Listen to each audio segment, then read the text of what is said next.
या देवी सर्वभूतेषु कूष्माण्डारूपेण संस्थिता नमस्तस्यै नमस्तस्यै नमस्तस्यै नमो नमः। श्रीमद् भगवद गीता में हम लोग जो कर रहे हैं मंथन, वो है हमारे 6 अध्याय का 13वां श्लोक। ये जो गीता है, ज्ञान का मंथन करके जो नवनीत निकला है वो है ये। श्री कृष्ण ने अर्जुन के साथ किया है, वो भी युद्ध क्षेत्र में। युद्ध क्षेत्र में इतनी गंभीर चर्चा, और आज तो हम आपको शुरू से लेकर आखिर तक बताएंगे। गहन मंथन से ज़्यादा ज़रूरी है कि आप ध्यान सीखें। तो आज ध्यान सीखने की बात आएगी, ठीक है ना। तो ये धीरे धीरे अपन सीढ़ियों पे सीढ़ी चढ़ते चढ़ते चढ़ते अब यहाँ आ गए हैं। कल हम सब ने मिलके एकाग्रता पर विचार किया। आज इस बात पर विचार करेंगे कि मन का एकाग्र होना तो शुभारंभ है। इस एकाग्रता में स्थिरता भी होनी चाहिए। जब स्थिरता की ओर बढ़ती है तो हम प्रवेश करते हैं चित्त के अरण्य में, चित्त के जंगल में। मन का यह वन बड़ा भयानक है। जैसे ही हम लोग कोशिश करते हैं सीखने की कुछ, तो ये मन का यह वन अरण्य आ जाता है। इसमें एकाग्रता स्थिरता दोनों के ही टूटने की उम्मीदें ज़्यादा है। चित्त की नई नई परतें, चित्त चेतना की नई नई परतें आती हैं और उनके बिखरने की उम्मीद है। नवीन भयानक विघ्न आते हैं।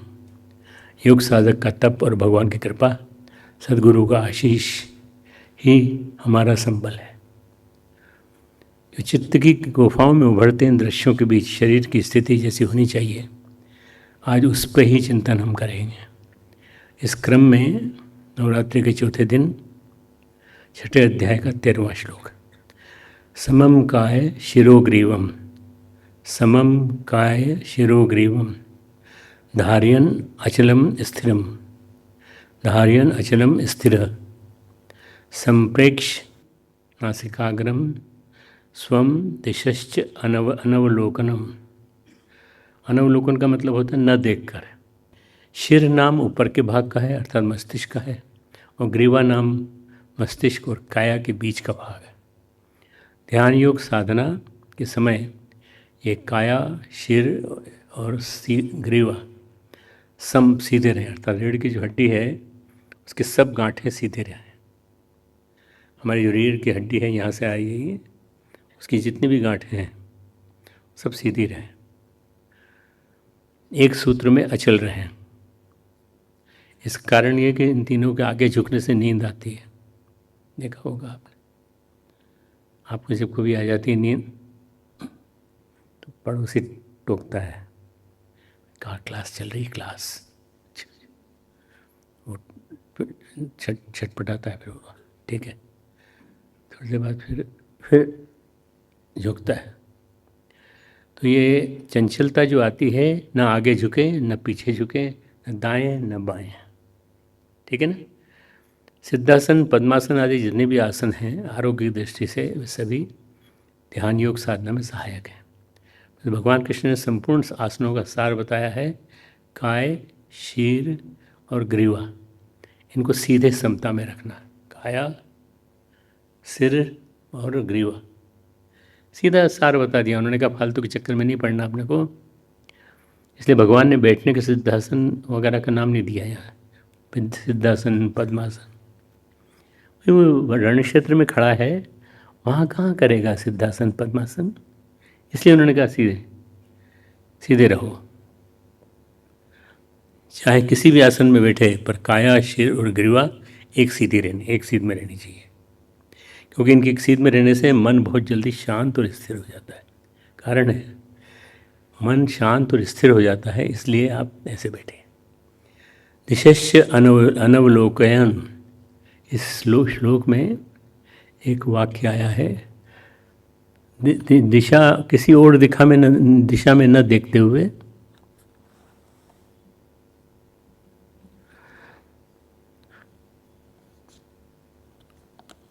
न आगे झुकते हुए न दाएं बाएं झुकते हुए किसी भी आसन में बैठे पर काया शिरो ग्रीवा एक सीध में रहनी चाहिए, क्योंकि इनके एक सीध में रहने से मन बहुत जल्दी शांत और स्थिर हो जाता है। आप लोग प्रयोग करके देखिए, ऐसे बैठ के क्लास सुन रहे हो, जल्दी स्मरण हो जाएगा। और जब आप हिलोगे डुलोगे ऐसे करें, तुमने देखा होगा जब कभी कोई संगीत की धुन चलती है, वो लोग बाग बहुत प्रेम से हिलते हैं, वो अलग चीज़ है, वो अपने इसमें नहीं है। इसमें क्या है, ध्यान योग साधना के समय 10 दिशाओं में कहीं भी नहीं देखें। इधर उधर देखने के लिए जब ग्रीवा हिलेगी तब ध्यान नहीं होगा, बल्कि विक्षेप होगा। अतः ग्रीवा को स्थिर रखें। आपकी जो गर्दन है उसको स्थिर रखना है। मैं थोड़ा आज आगे तक पहुंचाऊंगा आपको, ध्यान की सीढ़ियों तक चलेंगे अपन। संप्रेक्ष्य नासिकाग्रम स्वम, अब ध्यान योग साधक अपनी नासिका के अग्रभाग को देखता रहे। ध्यान योग साधक नासिका के अग्रभाग को देखें, यहाँ देखें। ध्यान योग साधक बिना हिले डुले स्थिर बैठा रहे। एक आसन में कम से कम 3 घंटे स्थिर बैठे रहने का अभ्यास हो जाएगा। फिर आप लोगों को 1 घंटे एक आसन में बैठने का अभ्यास 3 घंटे तक स्थिर बैठने का हो जाएगा। ये आपके लिए हर दृष्टि से महत्वपूर्ण है। क्यों? क्योंकि जब क्लासेस अटेंड करते हो आप, तो उसमें भी हिलने डुलने की संभावना रहती है। इसलिए आपको ये सीखना चाहिए कि हम कैसे कर सकते हैं।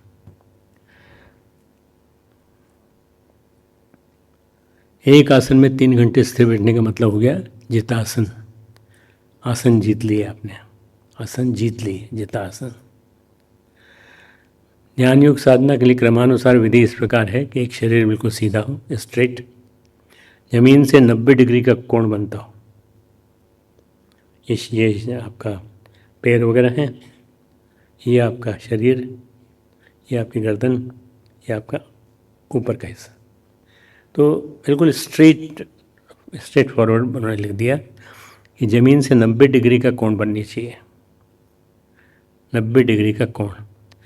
जब साधक की रीढ़ ज़मीन से 90 डिग्री का कोण बनाती है तो सिर उसकी सीध में आ जाएगा।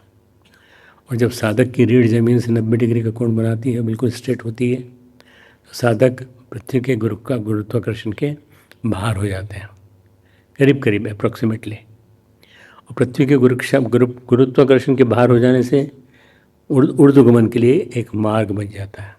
हम क्या चाहते हैं? Ascent of consciousness. तो एसेंट ऑफ कॉन्शियसनेस के लिए हमें यहाँ थोड़ा सा अपने आप को लाइन में लाना पड़ेगा। ये एक ऐसा मान के चलो, ऐसे ऐसे, ये पैर वगैरह जितने भी हैं सब यहाँ, ये काया, सिर, ग्रीवा। दूसरी बात, दृष्टि नासाग करो। दृष्टि नाक के अगले हिस्से को देखती हो, पलक झुक जाएगी अगर नासाग दृष्टि करनी है। नाक का अग्रभाग देखना है तो कोशिश करो आंख बंद करके नाक के अगले हिस्से को देखने की। अभी किताब रख दो, कॉपी रख दो। अभी ध्यान इस पे करो।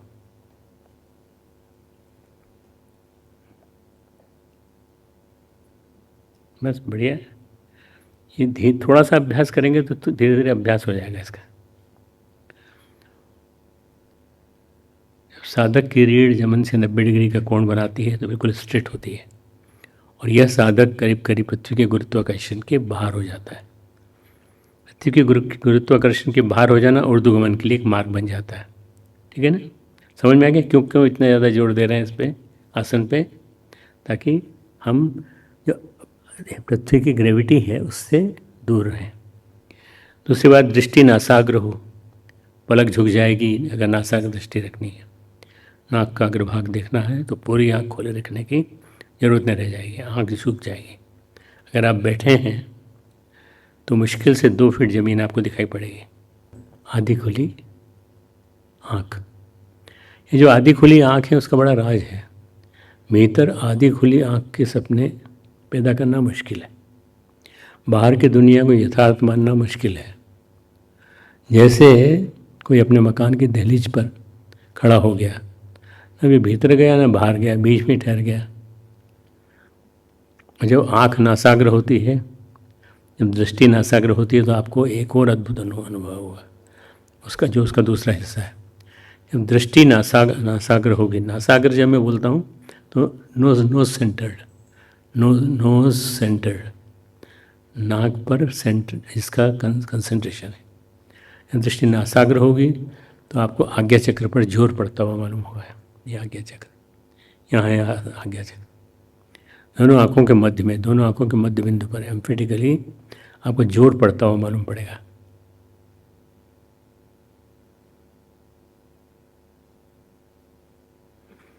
ये इस पर जब जोर पड़ने लगे आज्ञा चक्र पे, समझ लो कि आपका ये आज्ञा चक्र सद रहा है।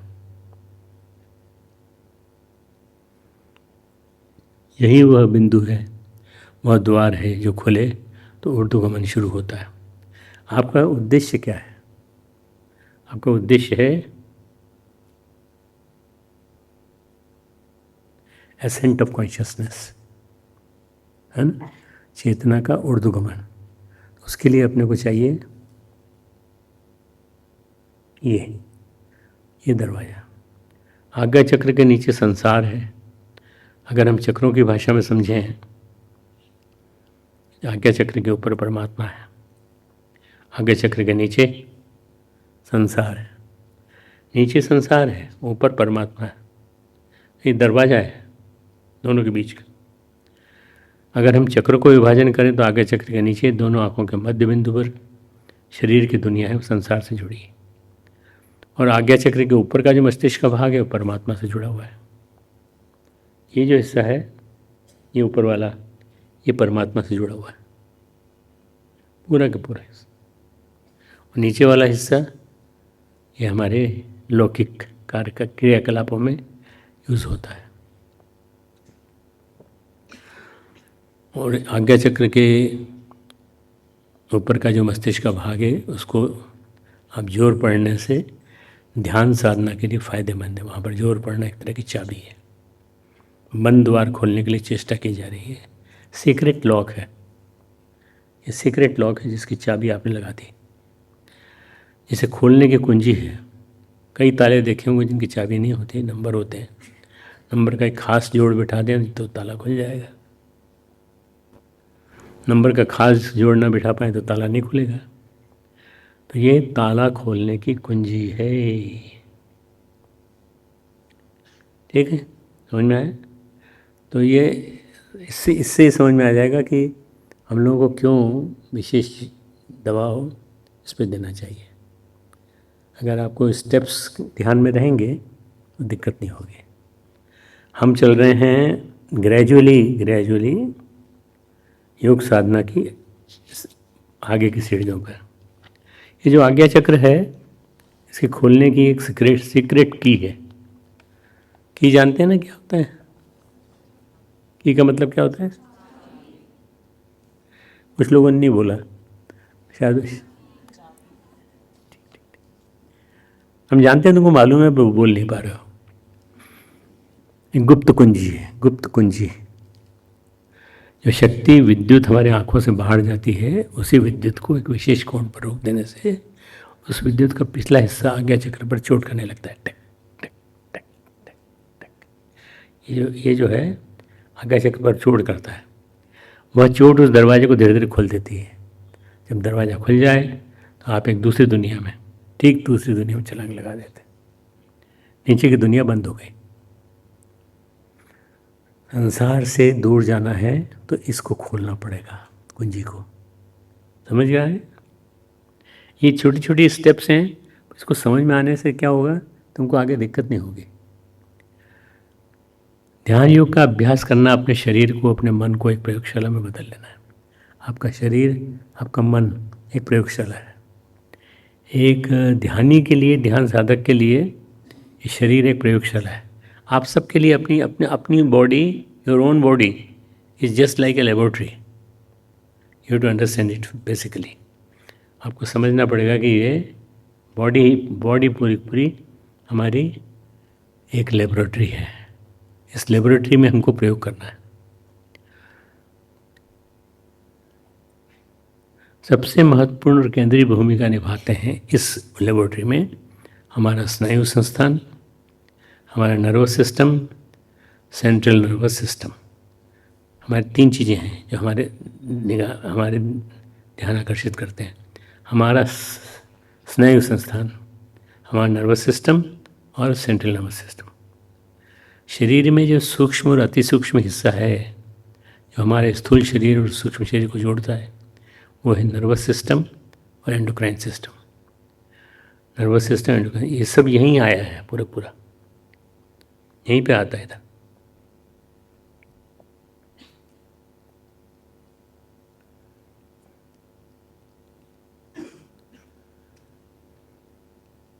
ये वाला हिस्सा, और नीचे यहाँ पर इससे तो 1 मिलीमीटर नीचे एंडोक्राइन सिस्टम जाके इससे मिलता है। तो हमको थोड़ा सा इन गुप्त मेडिकल साइंस की जो आर्ट है उसको समझना पड़ेगा। तंत्रिका तंत्र, अंतर्स्रावी मतलब एंडोक्राइन एक बहुत ही महत्वपूर्ण सूक्ष्म हिस्सा है। हमारी सक्रियता, इसकी सक्रियता हमारे शरीर को जीवन और चेतना देती है। इसकी निष्क्रियता हमारे शरीर से जीवन, चेतना और प्राण छीन लेती है। सही तरीके से बैठना ध्यान की तकनीक के लिए बहुत ज़रूरी है। हम प्राणियों को जब पढ़ते हैं, प्राणी शास्त्र पढ़ते हैं, जूलॉजी पढ़ते हैं, तो हम 2 भागों में बांटते हैं। एक भाग वर्टिब्रेट्स, दूसरा भाग होता है नॉन वर्टिब्रेट्स। कशेरुकाय प्राणी और अकशेरुकाय प्राणी। कशेरुकाय प्राणी जो होते हैं, वो उनके वर्टिब्रल कॉलम जो होते हैं वो होते हैं उनके उसमें, और वो सीधे चलते हैं। जो नॉन वर्टिब्रेट्स होते हैं उनका क्या फ़र्क है, उनमें एक में मेरुदंड होती है, एक में वर्टिब्रा होती है। वर्टिब्रल कॉलम होता है, एक में नहीं होती। जितने कीड़े मकोड़े हैं उनको, इसमें इंसेक्ट हैं, पोरीफेरा, सिलेंट्रेटा, आर्थोपेडा, इन सब में वर्टिब्रेट्स नहीं होते। और जिनके आगे के होते हैं, खासतौर पर मैमल्स, रेप्टाइल्स, इनमें वर्टिब्रेट्स होते हैं। वर्टिब्रेट्स और नॉन वर्टिब्रेट्स में हम पूरे जीव जगत में बांट देते हैं, वर्टिब्रेट्स और नॉन वर्टिब्रेट्स। ठीक है ना? ये जूलॉजी में दोनों को बांटना सिखाता है। ये प्राणी नॉन वर्टिब्रेट्स हैं, ये अविकसित हैं, और जो वर्टिब्रेट्स हैं उनकी तुलना में बहुत विकसित है। ऐसा इसलिए क्योंकि वर्टिब्रेट्स में जो वर्टिब्रल कॉलम है, जो मेरुदंड है, जो कशेरुकाएँ हैं, जो रीढ़ की हड्डी हैं, उनके विकसित होने पर उनका नर्वस सिस्टम विकसित हो गया है। ऐसा नहीं है कि नर्वस सिस्टम नहीं होता, नर्वस सिस्टम केंचुए में भी होता है। सिंपली हम उसको पहचान नहीं पाते, पर जब डिसेक्ट करते हैं तो कहते हैं ब्रेन रिंग, एक हल्का सा धागा। अगर ये नहीं होगा तो उसके सेंसेशन नहीं होंगे। नर्वस सिस्टम होता है, लेकिन नर्वस सिस्टम का विकास नहीं होता। नर्वस सिस्टम का विकास दूसरे प्राणियों में है। जैसे जैसे तंत्रिका तंत्र का विकास होता जाता है, जैसे जैसे अंतःस्रावी तंत्र का विकास होता जाता है, वैसे वैसे हम विकसित प्राणियों में गिने जाते हैं। जैसे मनुष्य, मानव। तो मनुष्य की जैविक संरचना, बायोलॉजिकल स्ट्रक्चर, मनुष्य, आज तुमको लग रहा है कहीं जूलॉजी क्लास तो नहीं हो रही है? ऐसा तो नहीं लग रहा है? ये बैकग्राउंड है, एक्चुअली इस पूरी क्लास का बैकग्राउंड है। मनुष्य की गरिमा इसलिए है कि उसका नर्वस सिस्टम बहुत ज़्यादा विकसित है, और इसी वजह से हम कहते हैं सुर दुर्लभ मानुष तन पावा। अरे भाई, मनुष्य तन पाया है, बहुत दुर्लभ है। ये तुम केंचुए के सामने सुनाओ तो केंचुआ सुनेगा, कहेगा अच्छा हम लोग इस दुर्लभ तन पाके हम लोग कोई अच्छे नहीं मानते अपने आप को। मनुष्य तन देवताओं को भी दुर्लभ है। क्यों? इस मनुष्य तन में हम ईश्वर की प्राप्ति कर सकते हैं, ईश्वरीय ज्ञान प्राप्त कर सकते हैं। सांसारिक ज्ञान, जैविक ज्ञान तो सभी प्राणियों में होता है, लेकिन स्वचेतना केवल मनुष्य में होती है। हानि लाभ की ओर तो सभी देख लेते हैं अपने। कहते हैं तुलसीदास जी महाराज, हित अनहित पशु पक्षी ना जाना, हित और अनहित, हानि और लाभ की बात तो पशु पक्षी भी जानते हैं। मानुष तनु गुण ज्ञान दाना, मनुष्य का शरीर, मैं फिर से दोहराता हूँ, मानुष तनु गुण ज्ञान निधाना। मनुष्य का शरीर तो गुण और ज्ञान जो उसको प्राप्त है उस पर डिपेंड करता है।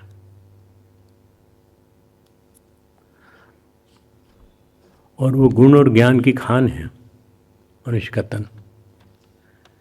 क्या बात है कि मनुष्य को हम अलग अलग मानते हैं।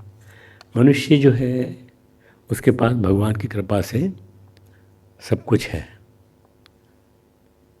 और हम कहते हैं हमारे पास कुछ नहीं। अरे भाई, तुम अपने शरीर को देखो और उसको देखो जो आपके पास आसपास घूम रहा है, उसमें और आप में कितना अंतर है। तो अपने शरीर को देख कर के अपने आप को वो मानना सौभाग्यशाली। नर्वस सिस्टम की वजह से, स्नायुमय संस्थान की वजह से, अंतःस्रावी तंत्र की वजह से भगवान का दिया हुआ उपहार है, अनुदान है मनुष्य के लिए, जो हमारे इस पिंड को ब्रह्मांड से जोड़ता है। ये भगवान का दिया हुआ एक उपहार है। हमारा पिंड और ब्रह्मांड जुड़ जाते हैं, मानुष तनुगुण ज्ञान निधाना। इसका जो उपयोग कर लेता है, इसका सही उपयोग कर लेता है, तो सब कुछ कर पा सकता है इस मनुष्य शरीर से। अब किसी केंचुए ने ज्ञान पाया हो और वो लेक्चर दिया हो, बताओ? नहीं दे सकते ना, लेक्चर नहीं दे सकते। लेक्चर वही दे सकता है जिसके पास ज्ञान को स्टोर करने की कुंजी है। पहले भगवान ने कहा कहाँ बैठे, किस तरह से बैठे। अब कहते हैं कि कैसे बैठे, किस ढंग से बैठे। ध्यान योग साधना सीखने के लिए बैठना सीखना बहुत ज़रूरी है। हम कैसे बैठते हैं? कहते हैं जब संस्कृत विद्यालयों में पढ़ाते हैं तो अन्य विद्यालयों में उतनी चर्चा नहीं करते, शास्त्रों की उतनी चर्चा नहीं करते, लेकिन संस्कृत विद्यालयों में शास्त्रों की चर्चा करते हैं। तो कहते हैं रीढ़ की हड्डी सीधी करके बैठो, रीढ़ की हड्डी सीधी करके बैठो। तुम लोग भी रीढ़ की हड्डी सीधी करो, सीधी करो, सीधी करो, बैठो बैठो, पर रीढ़ की हड्डी सीधी करके। जितना आप मोड़ोगे, क्या कई बार हम देखते हैं कि कुछ लोगों को नहीं मिल पाता ज्ञान। क्यों नहीं मिल पाता? उनकी पढ़ाई की प्रक्रिया में हमेशा उन लोगों ने टेढ़े होकर के,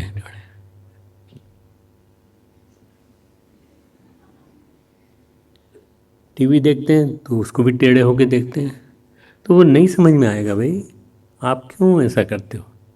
जब आपको ज्ञान दिया है तो उस ज्ञान को भी जीवन में उतारो। भगवान ने कहा ध्यान योग साधना सीखने के लिए बैठना सीखना बहुत ज़रूरी है।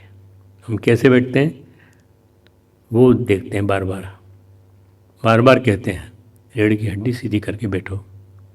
रीढ़ की हड्डी सीधी करके बैठने पर क्या मतलब है? कुछ अंतरिक्ष का प्राण प्रभाव भी हमारे ऊपर, हमारे भीतर से आने लगता है। सीधे बैठने से हमारे अंदर वो प्रभाव आने लगता है। ऐसा होता है, हम कुछ जुड़ने लगते, कुछ पाने लगते हैं, कुछ हवाएं हमें खुशबू देने लगती हैं, तो बताती हैं कि हम आ गए हैं। अगर बैठना ना आया तो ध्यान नहीं होगा। हाँ, ध्यान अगर गहरा होने लगे तो लेटे लेटे भी ध्यान कर लेते हैं। कई बार कई महापुरुष लेटे लेटे ध्यान करते हैं, क्योंकि ध्यान गहरा हो गया तो लेटे लेटे ही ध्यान कर लेते हैं। पर ये शुरुआत में नहीं है, शुरुआत में तो बैठ के ध्यान करना है। ध्यान के अभ्यास के लिए हमें बैठना आना चाहिए। हम सही ढंग से बैठना सीखें, इस्तेमाल करना सीखें, अपने आप का उपयोग करना सीखें। अपने स्नायु संस्थान का, अपने तंत्रिका तंत्र का, अपने अंदर श्राव्य तंत्र, कितने सौभाग्यशाली हैं। हमारे पास नर्वस सिस्टम है, हमारे पास एंडोक्राइन सिस्टम है, और हमारे पास इन दोनों तीनों को जोड़ने वाले तंत्र भी हैं, जिससे कि हम अपने आप को जोड़ सकते हैं। नर्वस सिस्टम, एंडोक्राइन सिस्टम, इन दोनों को कंबाइंड रूप से न्यूरो ह्यूमरल सिस्टम कहते हैं। नर्वस सिस्टम और एंडोक्राइन सिस्टम, इन दोनों को मिला के कहा जाए तो न्यूरो ह्यूमरल सिस्टम, ये अगर जागृत हो जाए, हमारा सक्रिय हो जाए सही रूप से, तो अगर हमारा कहीं भी हो, बहुत बहुत आप रिकवर कर सकेंगे। अगर हमारा एक्सीडेंट हो, हमारी बोन टूटे तो सही हो जाती है, लेकिन अगर हमारा स्पाइन टूट जाए तो हम कुछ नहीं कर सकते। स्पाइन में सब कुछ है। स्पाइन का जब एक्सीडेंट होता है तो उसमें बहुत कुछ चला जाता है। बहुत सारे लोग मेरे पास आते हैं और बताते हैं कि हमारे हमारी स्पाइन में वो है, स्टेनोसिस है, तो वो सक्रिय हो गई एक जगह से, या हमारी स्पाइन में हमें बहुत दिक्कत होती है, दर्द होता है। तो भाई पहले तुम दिखा लो अच्छी तरह से किसी को। अगर अच्छी तरह से दिखा लोगे तो इसका उपयोग हो जाएगा। मेरे ऑपरेशन हुए हैं, करीब 10-12 ऑपरेशन हुए हैं। 10-12 ऑपरेशन में 2-3 ऑपरेशन तो स्पाइन के थे, बाकी शेष ऑपरेशन बॉडी को ठीक करने के लिए थे, सेटिंग करने के लिए। तो ये जो सिस्टम है न्यूरो ह्यूमरल, वो अगर गड़बड़ा जाए, मतलब आपकी न्यूरोनल सिक्रीशन भी बंद हो जाए और बोन टूट जाए, जॉइंट भी असर न करे, तो इससे आपकी एक्टिविटी पे असर पड़ेगा।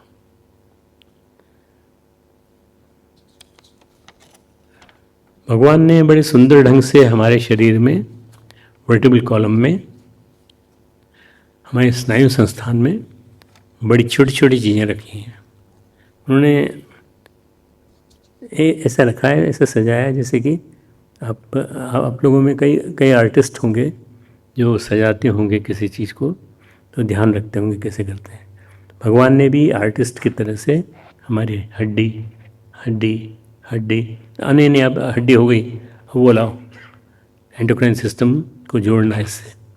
तो इस तरह से भगवान ने इसको इस तरीके से जोड़ा है कि न्यूरो सर्जन भी नहीं जोड़ सकता उसको। मेरी जो है लंबर जो वर्टिब्रा थी उस पर इंजरी हुई थी, और सेक्रल तुम जानते हो कि नहीं जानते हो, मैं बता देता हूँ तुमको कि मेरे को लंबर वर्टिब्रा में, लंबो सेक्रल वर्टिब्रा में मैंने 2-3 वर्टिब्रा पूरी तरह से स्मैश हो गए थे, मतलब गड़बड़ा गए थे। तो उन्होंने क्या किया, डॉक्टर ने 7.5 घंटे चला ऑपरेशन, 7.5 घंटे। उन्होंने क्या किया कि एक वर्टिब्रा निकाल दी जो गड़बड़ कर रही थी, निकाल दी उन्होंने, उसके बदले में एक आर्टिफिशियल वर्टिब्रा लगाई ताकि वो रास्ता बना रहा है पूरा। ये जो न्यूरो सेक्रेशन की नाली है, इसको इंटैक्ट रहना चाहिए, ये बराबर चलनी चाहिए। लचीली होती है तो उसके लचीलेपन को बनाते हैं पूरा। ये जो है ये इस तरह से है कि आपका जो ये सिस्टम है वर्टिब्रल सिस्टम, आप लोगों ने वर्टिब्रल कॉलम देखा है कि नहीं? तो किसमें 9th 10th 11th 10th में 11th में, और कहाँ देखा है? ग्रेजुएशन में, हाँ, नहीं जो ग्रेजुएट होंगे वो उन्होंने जरूर देखा होगा। तो वास्तव में ये जो सिस्टम है ये बहुत ही इंट्रिकेट, बहुत ही रिफाइंड ऐसा सिस्टम है कि इसके माध्यम से आपको पता चलेगा कि आप कितने फॉर्चुनेट हैं इस सिस्टम को लेके। एक बार सामान्य क्रम में अगर टूटे अगर हड्डी हमारी तो कोई दिक्कत नहीं है, पर खोपड़ी की हड्डी को बड़ा मजबूत रखा है भगवान ने। सामान्य क्रम में टूटे तो नहीं टूटती, हाथ की हड्डी टूट जाती है, पैर की हड्डी टूट जाती है, यदि सिर के बल गिरे तो आसानी से खोपड़ी फटती नहीं है। अगर फट गई तो फिर फट गई तो पूरी तरह से। रीढ़ की हड्डी में इतना लचीलापन होता है कि हम कहीं से भी कूदते हैं, ऊपर से नीचे कूदते हैं, चढ़ते हैं, बड़े जो एडवेंचर्स का कारनामे करते हैं, लेकिन हमारी रीढ़ की हड्डी बड़ी सुरक्षित, बड़ी लचीली, बड़ी सुव्यवस्थित ढंग से बनी रहती है। आपने गेम्स भी देखे होंगे, गेम्स में जो एथलीट चलते हैं, चढ़ते हैं, करते हैं, वो भी बहुत कॉशियस होकर करते हैं, पर उनकी भी अगर ये टूट जाए हो जाए तो फिर बहुत बहुत दिक्कत होती है, बहुत परेशान। सुरक्षा की बड़ी व्यवस्था की है भगवान ने। जीवन कुछ पा सके, कुछ सीख सके, इसके लिए प्रकृति ने व्यवस्था की है। ध्यान योग साधना के लिए सबसे जरूरी बात है हम बैठना सीख जाएं, हम सीधा बैठें, सीधा बैठें, पालती मारकर सुखासन पर बैठें। हम जब ध्यान आसन की चर्चा करते हैं सामान्य क्रम में सुखासन और पद्मासन की चर्चा करते हैं, कहते हैं स्थिरम सुखम आसनम। अगर स्थिर रहेगा, सुखपूर्वक बैठेंगे आसन में तो हम सही रहेंगे। अचलम स्थिर, अचल और स्थिर होकर के नहीं बैठ पाते हम लोग। पद्मासन में हम जब बैठते हैं तो शांत स्थिर सीधे होकर के इस आसन में थोड़ी देर बैठ लेते हैं। अगर नहीं बैठ पाए तो जैसे कई बार क्या होता है, लोग काम करते रहते हैं और हिलते रहते हैं, काम करते हैं और हिलते रहते हैं। जो हिल रहे हैं उनको वो एनर्जी नहीं मिलेगी जो मिलनी चाहिए। कई बार काम करते हैं तो आदत पड़ जाती है हाथ पैर हिलाने की, गर्दन हिलाने की, या कुछ पढ़ते रहते हैं और हिलते भी रहते हैं साथ में, ये गलत है। अचलम स्थिर, अचल और स्थिर होकर के नहीं बैठ पाते। कुछ लोगों की आदत होती है कि बैठे हैं तो हाथ पैर हिल रहे हैं, बैठे बैठे कुछ भी कर रहे हैं, बैठते नहीं शांति से। गुरु शिष्य को ध्यान करना सिखाता है, उसे सबसे पहले बैठना सिखाता है। जब कोई शिष्य गुरु के यहाँ जाएगा तो सबसे पहले उसको कहा जाएगा तुम बैठना आता है कि नहीं। वो ये कहेगा माँ साहब मैं तो शुरू से पहली से लेके 5वीं तक, छठी से लेके 8वीं तक, 9वीं से लेके 10वीं तक मैं तो हमेशा बैठता आया हूँ, भले कुर्सी पे बैठा पर बैठा तो हूँ। तो फिर मास्टर साहब कहते हैं कि नहीं बेटा, मैं कह रहा हूँ तुमको बैठना उस तरह से आता है कि नहीं जो मैं चाहता हूँ। गुरु शिष्य को ध्यान करना सिखाता है तो सबसे पहले बैठना सिखाता है। यहाँ पर भी भगवान श्री कृष्ण अर्जुन को बैठना सिखा रहे हैं। तू बैठेगा और साथ में इस रथ को ले चलेगा जिसमें मैं बैठा हूँ।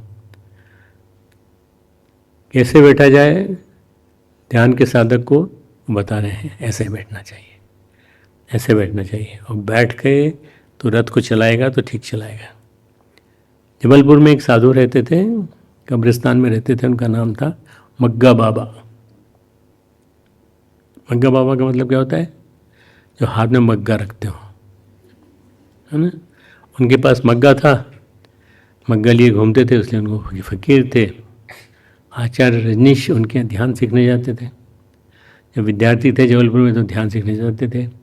मग्गा बाबा बड़े पहुँचे हुए संत थे, अच्छे योगी थे, अपने मौज में रहते थे, अपने ढंग से जीते थे, अपने ढंग से रहते थे। ध्यान करना सिखाते थे, कहते थे बैठना सीख जाओ पहले, फिर होश में आना सीखो, ध्यान तो बाद में करोगे। वही मग्गा बाबा अपने मग्गे की आसपास ही चलते थे बिल्कुल।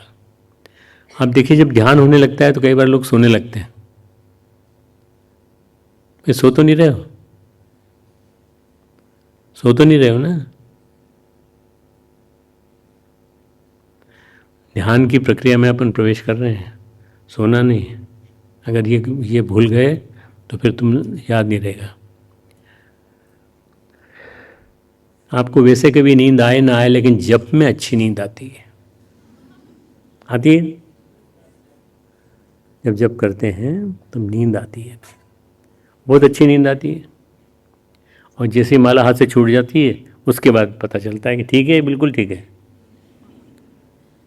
सबसे कहते हैं, अपनी सहेलियों से, सबसे दोस्तों से, कि आज ध्यान बहुत अच्छा लगा।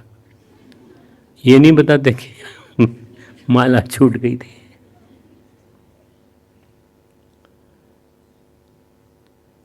वैसे कभी नींद आए ना आए, लेकिन जप में अच्छी नींद आती है। जप करने बैठो, जप करते करते ऊँघा जाते हैं, सो जाते हैं, जप करने के बाद सो जाते हैं।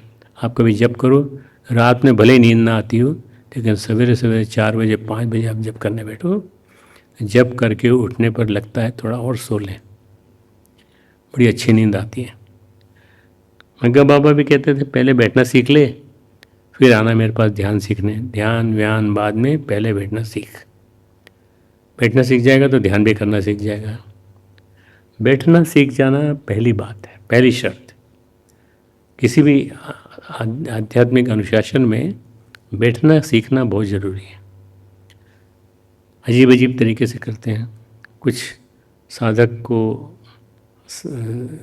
कोशिश थी, पेड़ के ऊपर बिठा देते थे, कहते थे पेड़ के ऊपर बैठ के एकदम स्थिर हो जाओ।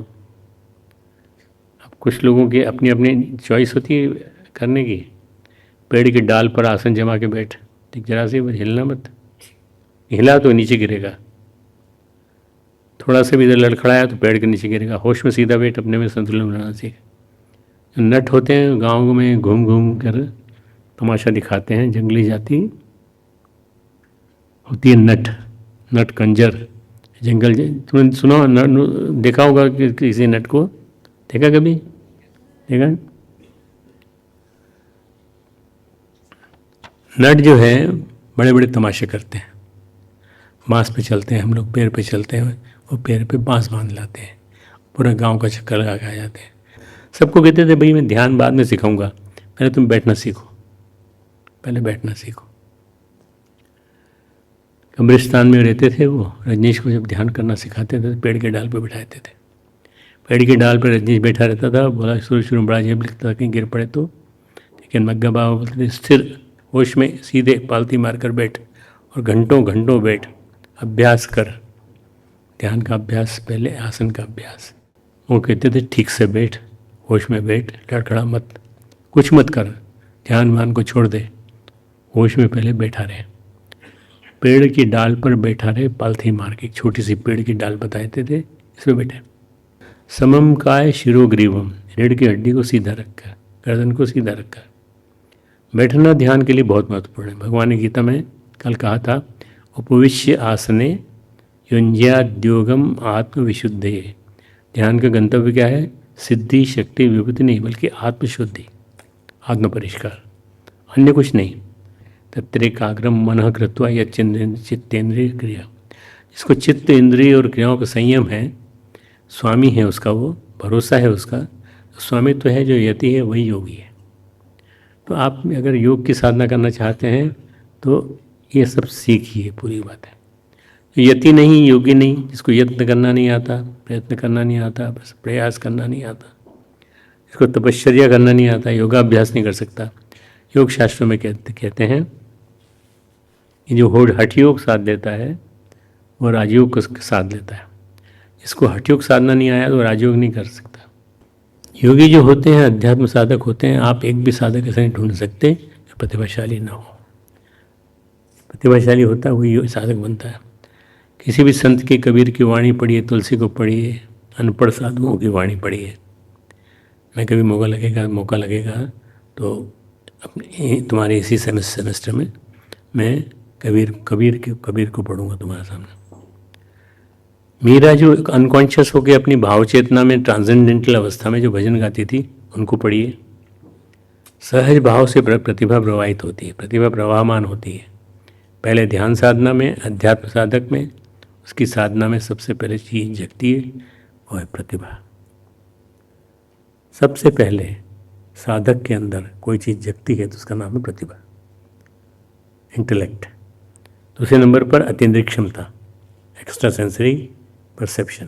पहले प्रतिभा, फिर अतीन्द्रिय क्षमता, और फिर तीसरे नंबर पर आत्म जागृति, आत्म जागृति।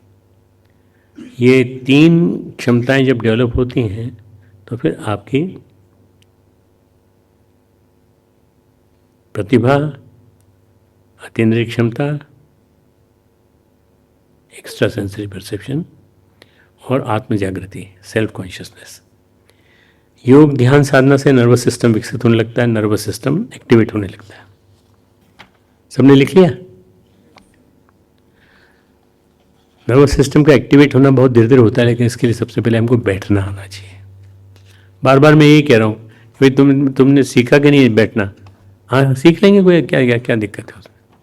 ऐसे नहीं, आपको बैठने की प्रोसेस सीखनी पड़ेगी, बैठने का अभ्यास करना पड़ेगा। सबसे पहले हम बैठने का अभ्यास करें। ध्यान के जो साधक होते हैं, जिन्होंने ध्यान की साधना की है, जैसे भगवान बुद्ध, उन्होंने पहले प्रथम चरण में बैठने का अभ्यास करना सिखाया। पहले बैठो, let us all sit together. पहले प्रथम चरण में बैठने का अभ्यास कराया बुद्ध ने। शरीर पर, मन पर जो दबाव आता है उसे सहन करो। इसमें सामान्य दबाव नहीं आता, बहुत दबाव होता है। इसके माध्यम से हम बड़ी विराट चेतना को धारण करने में सक्षम और समर्थ होते हैं। छोटी चीज़ नहीं है आप जो धारण करने की कोशिश कर रहे हैं, कॉन्शियसनेस को ऊंचा उठाने की कोशिश कर रहे हैं, छोटी चीज़ नहीं है। पर जब अगर थोड़ा सा सक्षम, समर्थ हो जाएंगे तो ये चीज़ कंट्रोल हो जाएगी। इससे व्यक्ति विराट बनता है। बुद्ध अपने आप में विश्व को धारण करते हैं, बड़ी घटना होती है। सबसे पहले गुरु कहते हैं, आचार्य कहते हैं, बैठना सीख जाओ, सीधे स्थिर होकर बैठना, ताकि तुम्हारे मेरुदंड, तुम्हारे चक्र, तुम्हारी ग्रंथियां सक्रिय होने के लिए तैयार हो सके, सतेज होने के लिए, अंतरिक्ष से प्राण लेने के लिए, प्रकाशित होने के लिए तैयार हो सके धीरे धीरे। रामकृष्ण परमहंस की एक शिष्या थी, गोपालेर माँ, गोपाल की माँ उनको बोलते थे। बाल विधवा थी। बंगाल में उन दिनों ऐसी कुप्रथा थी कि बच्चियों को, छोटी लड़कियों को, बेटियों को कम उम्र में शादी कर देते थे। तो उनकी भी छोटी उम्र में शादी हो गई, विधवा हो गई। केवल विधवा ही नहीं हुई, बल्कि घर के, मायके के सब परिवार, सारे रिश्तेदार मर गए। उस ज़माने में बिल्कुल एक हेल्थ केयर वगैरह इतनी नहीं थी, बड़ी अकेली और अनाथ हो गई गोपालेर माँ, बहुत छुटपन में। तो किसी साधु ने उनको बाल गोपाल का मंत्र दिया, किसी साधु ने बाल गोपाल का मंत्र दिया और कहा इसका ध्यान किया करो और गोपाल को याद किया करो, भगवान श्री कृष्ण का बाल रूप। और तो कुछ था नहीं, उसके दूर के रिश्ते के भाई थे, वे एक मंदिर में पुजारी थे, उन्हीं के पास रहने लगी। और कहाँ जाएं, वहीं रहती थी। ये तो मंदिर के पास एक पुकुर था। पुकुर जानते हैं ना क्या होता है? बंगाल में पुकुर को क्या कहते हैं? तालाब, तालाब है ना। बंगाल में तालाब को पुकुर कहते हैं। रामकृष्ण के गांव का नाम है कामार पुकुर। रामकृष्ण के गांव का नाम है कामार पुकुर। पुकुर माने तालाब। उसमें स्नान कर लेती थी गोपालेर माँ। कुछ काम था नहीं, अकेले रहती थी, बोलना बताने वाला भी कोई नहीं था। जप करती थी सुबह से लेकर शाम तक। अकेली महिला भावनात्मक रूप से टूटी बिखरी, नाते रिश्ते नहीं, बड़ी तड़प पीड़ा भावना में भर गई थी। घर के लोग, भाई के लोग, ससुराल के लोग सब मर गए थे। बड़ी पीड़ा होती जब अकेलापन आता है। तो जप करती थी, वो नहा धो लेती थी और जप के लिए प्रातः 3 बजे सवेरे से बैठ जाती थी और 12 बजे तक बैठी रहती थी। फिर थोड़ा सा भात पका लेती, खाती थी, हल्का फुल्का भात खा के, साग खा के, फिर 3 बजे नहा धोकर फिर बैठ जाती। और तो कोई काम नहीं था नहीं उनको। 12 बजे तक कैसी उठती नहीं, फिर थोड़ी देर सो लेती, फिर उठकर स्नान करके 3 बजे बैठ जाती। 9 घंटे वो जप करती थी। बैठने का अभ्यास ऐसा ज़बरदस्त था, गोपाल मंत्र का जप करती थी, जय गोपाल जय गोपाल जय गोपाल। एक दिन वो अपने कमरे में बैठे जप कर रही थी तो उन्हें बाल रूप में कृष्ण के दर्शन हुए। भावना होती है तो ऐसा भी होता है कि उनको दर्शन हुए भगवान के, कृष्ण के बाल रूप के दर्शन हुए। योगी कथामृत में एक जिक्र है साधु का, ऑटोबायोग्राफी ऑफ योगी में योगानंद ने जिक्र किया है। एक सज्जन बीमार रहते थे, बिस्तर पे पड़े रहते थे। बीमार आदमी क्या करेगा, बिछौने पे पड़ा हुआ था। किसी ने उनको बताया थोड़ा जप करो, थोड़ा जप करो, थोड़ा ध्यान करो। उन्होंने जप करना शुरू किया। जब लेटे लेटे करते थे, बैठ कर तो नहीं कर सकते थे, बीमार थे। हम जैसे बैठना उनके लिए संभव नहीं है। कई कई लोग ऐसे होते हैं जो बैठ नहीं पाते, पर वो लेटे लेटे भी जब कर सकते हैं। तो बीमार थे, धीरे धीरे उनका प्रारब्ध क्षीण होने लगा, चेतना जागी, बैठने लगे, ठीक होने लगे, धीरे धीरे बैठने लगे, ध्यान करने लगे। जब करते करते देर देर तक बैठकर वो ध्यान करते थे। भगवान कहते हैं गीता में कि बैठने का अभ्यास करो। बैठना नहीं आया, ध्यान करना नहीं आएगा। ठीक से बैठना आना चाहिए, जैसे भगवान कहते थे, स्थिर होकर रीढ़ की हड्डी सीधी रखते हुए। कहते हैं योग का दर्शन, योग के सूत्रों का मूल कहाँ है? तो कहते हैं श्वेताश्वतर उपनिषद, श्वेताश्वतर उपनिषद। उसमें जो श्लोक हैं उनमें इसी तरह की बातें, जैसे त्रिउन्नतम, शरीर सीधा करके त्रिउन्नतम, 3 तरह से अपने आप को उन्नत बनाओ। शरीर सीधा करके, गर्दन, छाती, सिर सीधा करके बैठो। अगर आप बैठने लगे तो आप जुड़ने लगेंगे। धारणा बाद में कि कौन सा ध्यान करें, भगवान ने कोई धारणा नहीं बताई इसमें कि क्या धारणा करें, कुछ नहीं बताते। केवल इसी श्लोक में इतनी बात बताते हैं कि आप सही ढंग से, सही तरीके से बैठना सीख जाए। केवल इतना, देर तक बैठना सीख जाए, होश में बैठना सीख जाए। बैठ करके सोए नहीं, बैठ करके निद्रा न व्यापे, बैठ करके आलस्य न व्यापे। भगवान कहते हैं आप तब शांत बैठना सीखेंगे जब चित्त, इंद्रिय और क्रिया पर आपका, मैंने बताया ना, चित्त इंद्रिय क्रिया पर आपका संयम होगा। जो तपस्वी है वो योगी हो सकता है, जो यति है वो योगी हो सकता है। जो यति नहीं, जो योगी नहीं, जो तपस्वी नहीं, वो योगी नहीं। जिसको तपश्चर्या करना ना आया, जिसने जीवन शैली विकसित नहीं की, तो वो योग भी विकसित नहीं कर सकता। तो आप लोगों को सबको योगी नहीं बनना है, आप लोगों को सबको एक संतुलित, विकसित वो बनना है, साधक। और कम से कम अपने जीवन में कुछ उपलब्धियां हो। सबसे बड़ी उपलब्धि क्या होगी? तुमको विकास का एक मर्म मिलेगा कि हम अपने आध्यात्मिक विकास कैसे करें। तुम सब लड़कियों को भी और तुम सब लड़कों को भी कैसे करें? जब शांत बैठना सीखेंगे, जब चित्त इंद्रियों के पर आपका संयम होगा। जो तपस्वी है वो योगी भी हो सकता है, जो यति है वो योगी हो सकता है। ध्यान योगी बन जाओगे तुम, ध्यान सीख जाओगे। ध्यानी के लिए एक जीवन शैली चाहिए, ध्यानी के लिए विचार शैली चाहिए। तुम जो भी कुछ पढ़ रहे हो यहाँ, वो सब तुमको याद हो जाए, याद रहेगा। और जो तुम पढ़ते हो वो क्लास में, एग्ज़ाम में भी याद रहेगा। नहीं तो अभी याद नहीं रहेगा, हो सकता है थोड़े दिन बाद फिर भूल जाओ। ध्यान के लिए चिंतनशीली, विचारशीली चाहिए। जीवन का दृष्टिकोण मिल जाएगा। सबके लिए सरल नहीं है। जीवन का दृष्टिकोण मिल गया तो फिर क्या है, फिर क्या बात, सब कुछ मिल जाएगा। ध्यान हमें अनुभूति देता है, हमें एक एक कक्षा सिखाता है, एक के बाद एक। हमारे सामने वही अक्षर होते हैं, वही ABCD होती हैं, ज़्यादा कुछ नहीं। वही क ख ग होता है, वही वर्णमाला, लेकिन फर्स्ट क्लास से लेकर 9th क्लास तक, 10th क्लास, 11th तक उसकी अनुभूति बदल जाती है। भगवान हमें ध्यान के लिए एक के बाद एक नई कक्षा में बैठना सिखाते हैं। वही नर्वस सिस्टम है, वही एंडोक्राइन सिस्टम है जिसको लेकर पैदा हुए, लेकिन भगवान हमें नई शक्ति, एक नया जीवन, एक नए नेतृत्व का प्रादुर्भाव ये सिखाते हैं। हम बैठना तो सीखें, फिर पिंड में ब्रह्मांड जुड़ जाता है, व्यक्ति में विराट घुलने लगता है। बैठे तो सही। मैं बार बार बैठने की बात पे ज़्यादा जोर दे रहा हूँ इसलिए कि वो समझ में आ जाए कि महत्वपूर्ण क्या है। ध्यान द्वार है, ध्यान प्रकाश है। ध्यान नई चेतना देता है। ध्यान द्वार है, ध्यान प्रकाश है, नई चेतना देता है। नासिका के अग्रभाग की ओर देखता हुआ अपनी दिशा को अनवलोकन, बिना अपनी उसी दिशा में देखे जिस दिशा में देखना है। नासिकाग्र को वो नेस्टिक भी कहते हैं, नेस्टिक। नासिकाग्र, भुवों के मध्य नासिकाग्र कहलाता ही है। हमारी भुवों के बीच जो है वो नासिकाग्र है। कुछ लोग कहते हैं भुवों के मध्य एक मुद्रा होती है, शांभवी मुद्रा, जिसमें कि हम अपनी दृष्टि को जमाते हैं आज्ञा चक्र पर।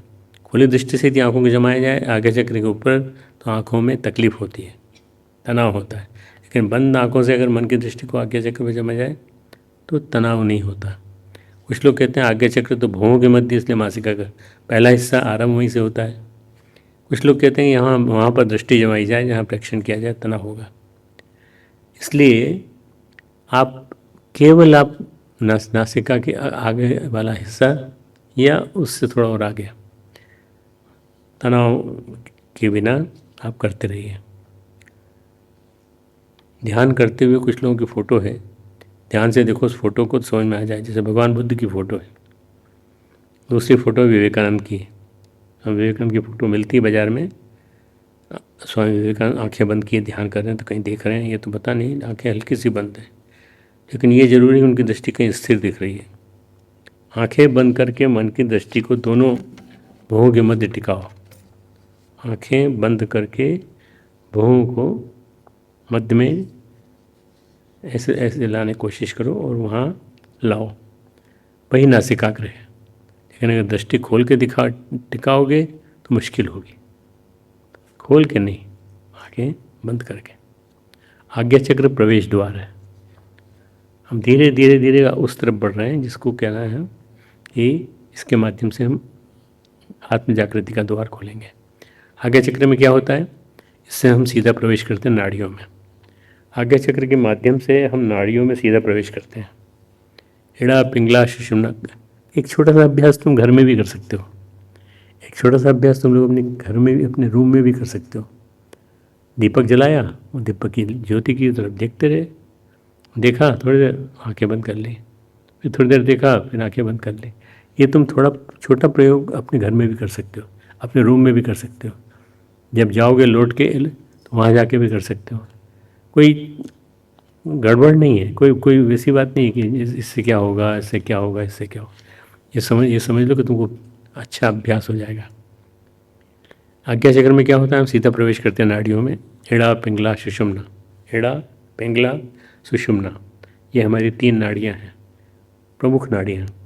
इनके माध्यम से हम अपने अंतर चेतना को जगाते हैं। हमारा जो सूक्ष्म जगत का द्वार है वो खुल जाता है। क्रमिक रूप से धीरे धीरे ध्यान की ऊर्जा से हम अपने चक्रों को जगाते हैं। प्रवेश बाद में, पहले तो वहाँ टिकना सीख जाए, स्थिर होना सीख जाए, पहले वो मन टिकने लगे। एक पुस्तक है थर्ड आई, टी लोपसंग रामपा। लोपसंग रामपा ने लिखी ये किताब।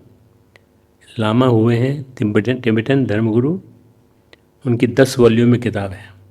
इतना नहीं पढ़ पाओगे तुम लोग, पर केवल एक इंट्रोडक्टरी किताब ही पढ़ लोगे तो बहुत अच्छा रहेगा। तिब्बत में कुछ जड़ी बूटियों का ऐसा लेप होता है, इसको कि हम लगा देते हैं और ठोंक देते हैं, इसको ठोंक देते हैं तो क्या होता है, आगे चक्र जग जाता है। अभी थोड़ा सा हठयोग की प्रोसेस है, हमको इसको नहीं करना है। अपने यहाँ क्या करते हैं, ऐसा नहीं करते। जैसे एक ऑपरेशन करते हैं लेज़र से, बीम से, चाकू की, कैंची की, सीजर की ज़रूरत नहीं पड़ती, किरण से ऑपरेट कर देते हैं लेज़र से। ये भी एक प्रोसेस है, पर ये हमें नहीं करना। हल्का सा छेद करके ऑपरेशन कर देते हैं, ये भी हमें नहीं करना। मैं बता रहा हूँ कि ऐसी चीज़ें हैं। योग शास्त्र में मन की ऊर्जा को, मानसिक ऊर्जा को, पवित्र ऊर्जा को बहुत धीरे धीरे इकट्ठी करते हैं, विचार और भावनाओं को इकट्ठा करते हैं और उसकी ऊर्जा से धीरे धीरे हम आज्ञा चक्र का भेदन करते हैं। उससे क्या होता है, जब आज्ञा चक्र जागृत होता है तो उसकी शक्तियाँ मिलने लगती हैं। उसके पहले व्यक्तित्व की अपवित्रता नष्ट हो जाती है। अपवित्रता जितनी होती है वो सब नष्ट हो जाती है। व्यक्तित्व का प्रदर्शन इस समीची प्रक्रिया में नष्ट हो जाता है। योगी अपनी शक्ति का, सिद्धि का, अपने ज्ञान का, प्रतिभा का दुरुपयोग नहीं करता। अतः क्या होता है, शक्ति का उपयोग करने के, दुरुपयोग करने के बड़े चांसेस होते हैं। ये योगी कथामृत में जिक्र है एक साधु का, एक तांत्रिक का जिक्र है। वो क्या करते थे, लोगों को बुलाते थे, उनके पास कुछ सिद्धियाँ थी, उन्हीं सिद्धियों से, तंत्र शक्ति से वे लोगों का पैसा उठा लेते थे, पैसा ले लेते थे, ठग, उनका रुपया, उनका सामान चोरी, चाहे आप सीधी करें या वो जिन्न भूत सामान चोर ले जाए, कोई फ़र्क नहीं पड़ता। उन्होंने जब करना चालू किया तो वो पकड़ में आ गए हैं। योग शास्त्र में व्यक्तित्व की पत्रिका का, पवित्रता का बहुत महत्व है। ध्यान की शक्तियाँ, ध्यान की विभूतियाँ पाने से पहले ध्यान की गंभीर तैयारी होना चाहिए, ताकि व्यक्तित्व का कोई कहना कोना अशुद्ध न रह जाए। हमारी स्थिरता तन की स्थिरता है। समम काय शिरोग्रीवम धार्यन अचलम स्थिरम। हमारी अचल स्थिरता है, अचलता है सीधा बैठने की, स्थिर होकर बैठने की जो क्षमता है, नासिकाग्र पर देखने की, मानसिक दृष्टि जमाने की, वो हमारी क्षमता है। उसका तन स्थिर होता है, उसका मन भी स्थिर होता है। जब दही जमाते हैं ना, मिट्टी के बर्तन दही जमाते हैं, दही जमने पर उसका स्वाद लेकर कहते हैं दही बड़ा स्वादिष्ट जमा है। अगर आप दही जमाने वाले बर्तन को दूध को हिलाते रहो, हिलाते रहना ठीक से, आप किसी को ही दे दो क्या दही जमाना है, तो दही जमाते रहना, तो जो जमाने की बात प्रोसेस है उसको तो छोड़ दिया और उसने सारा गड़बड़ कर दिया। दही जमाने के लिए दूध के पात्र को स्थिर करना पड़ेगा, दही का जामन डालना पड़ेगा। ध्यान में यूँ समझिए कि शरीर के भीतर मन है, हमारा शरीर है मिट्टी का पात्र, उसमें दूध भर। ये मान लो कि ये मनुष्य काया जो है ये मिट्टी का है। एक गीत है उसमें मन्ना ने गाया है कि ये मिट्टी की काया है और ये भी एक दिन चली जाएगी, मिट्टी में मिल जाएगी। तो सीखो, मिट्टी की काया को संभालना सीखो। तो आपने भी काया मिट्टी की है, अब तुम छोटे छोटे हो, ज़्यादा नहीं बताना चाहिए इसलिए मैं नहीं बता रहा हूँ। और मिट्टी की काया है और मिट्टी की काया गड़बड़ा गई तो बहुत दिक्कत हो गई। शरीर के भीतर मन है, मिट्टी का पात्र है, उसमें दूध भरा है, दूध हमारा मन है, हिलता डुलता रहता है। जब मिट्टी का बर्तन स्थिर हुआ तो उसमें हल्का सा जामन डाला, ध्यान की प्रक्रिया डाली उसमें किसमें, दूध में। अब जमने की प्रक्रिया शुरू हुई। आप देखिए एकाएक नहीं जमता दही। रात में मिट्टी के बर्तन में आपने दूध रखा, जमा नहीं दूध, 1 घंटे बाद देखिए, 2 घंटे बाद देखिए, जमा नहीं। अब दूध में जामन डालकर देखिए मिट्टी का पात्र स्थिर है। सवेरे देखिए दही जम गया, रात भर में दही जम गया। फिर उसको मतने पर मट्ठा निकल आता है, फिर मक्खन निकल आता है। पहले चरण के रूप में मिट्टी के बर्तन को स्थिर रखोगे तब न बनेगी सब सारी बात। दूध से मक्खन निकालने के पहले मिट्टी के बर्तन को स्थिर रहना पड़ेगा, नहीं तो बात नहीं बनेगी। मन को तो हम देख नहीं पाते, मन को हम समझ नहीं पाते, मन क्या है ये हम जान नहीं पाते, लेकिन तन को तो जानते हैं। कि पहले तन को स्थिर करो, तन को जानते हो तो तन को स्थिर करो पहले, बस सब कुछ हो जाएगा।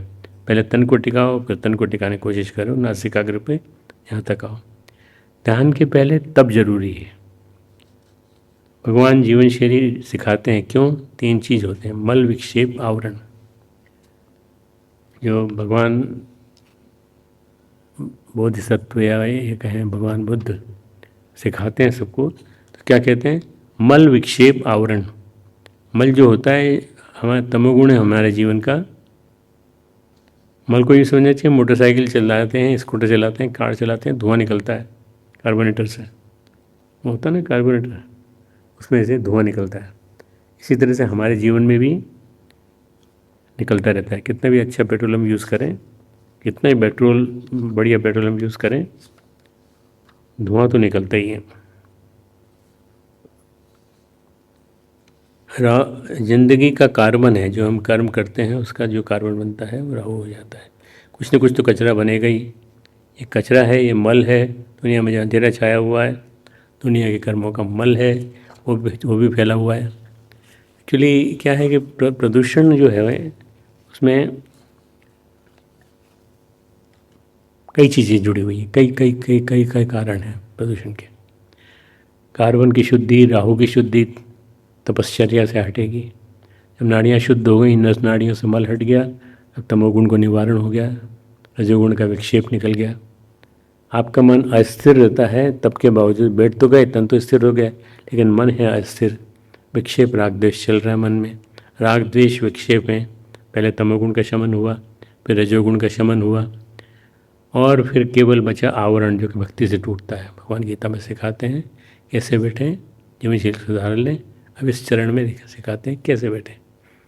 इस प्रयोग के इस चरण में आए आपकी तंत्रिका तंत्र, नर्वस सिस्टम, एंडोक्राइन सिस्टम, आपके चक्र उपत्यकाएँ, आपकी ग्रंथियाँ सब प्रकाशित होने की और इन्मुख हों। मतलब यहाँ आ गए तो सब सारी ग्रंथियाँ प्रकाशित होंगी। मल विक्षेप आपने दूर कर लिया, एक नई चेतना का आयाम खुला, एक आरोहण, एक अवरोहण, ये 2 बातें हुई, एक इनोल्यूशन और एक एवोल्यूशन। हम विकसित होते हैं और भगवान अविकसित होता है। कहते हैं कि भगवान कैसे अविकसित हुआ? बच्चा है, छोटा है, माँ बाप सिखाते हैं उसको। तो कभी कभी देखते होंगे माता पिता बच्चे से तुतला के बात करते हैं। बच्चा तो हल्का सा तुतलाता है, थोड़ा सा बोलता है, माँ भी उसी की एक्टिंग करती है। ये माँ तुतली नहीं है, बल्कि वो समझा रही है उसको। पिता तुतले नहीं है, तुतलाते नहीं है, अटपटा शब्द नहीं बोलते। उनको अच्छे से व्याकरण आती है, लेकिन अपने बच्चे के प्यार में पढ़कर वो बचपना करती है। तुतला बोलकर अपने बच्चे को सिखाती है कि कैसे क्या क्या है। भगवान भी अपने भक्त के प्यार में पढ़कर बचपना करता है। वे कहते हैं आरोहण अवरोहण। भक्त ऊपर उठता है ध्यान की सीढ़ी से, भगवान नीचे उतरता है प्रेम की सीढ़ी से। भक्त उतरता है ध्यान की सीढ़ी से, ऊपर उठता है ध्यान की सीढ़ी से, और भगवान नीचे उतरता है प्रेम की सीढ़ी से। ये ध्यान भगवान और भक्त का मिलन बिंदु है। ध्यान जो है भगवान और भक्त का मिलन बिंदु है। भगवान ABCD सब सिखा चुके हैं, तो अब उसके बाद फिर हमको उधर नहीं जाना चाहिए। हम ध्यान अवस्था में अनुभूतियाँ जो आती हैं वो उसके बाद कल करेंगे। प्रशांत आत्मा विगत भी ब्रह्मचारी व्रते स्थित मन संयम मच्चित्तो युक्त आसित। श्लोक क्रमांक 14 कल लेंगे। ठीक।